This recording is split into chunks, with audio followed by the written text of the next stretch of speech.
Сайн уу манайхаа. За эмээ маань авдран ухаад л авдарнаас янз янзын торг дурдам гаргаж ирж байна. За яах ч байна гэхээр Монгол өвлийн өвгөн аавын эд шидийн бэлгэнүүдээ хийх бэлгийн уута бэлтгэж байна. За би болохоор Улаанбаатар хотроос бас тоглоомууд ирсэн байгаа. Тэднийг авч бэлдээд ингээд хүүхдүүдэд баярлуулахаас бэлдэж явнаа.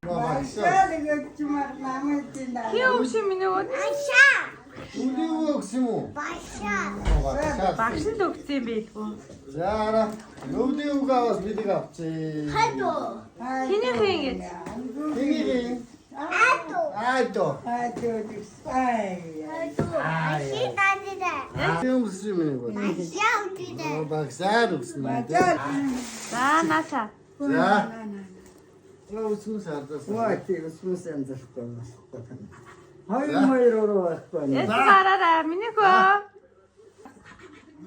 Таймер дэвсэлч. Таймер Бэлгээ өг. Кай даадуу. бэлгээ хажуу юм нэг. Намайг ганган даадуу гарч ирнэ тань харж гинөө. Хайрана зүраа. Хайрана. Дүүгийн бэлгнээс зоглоо. Мама. Миний завтаа бүдээ. Баярлалаа.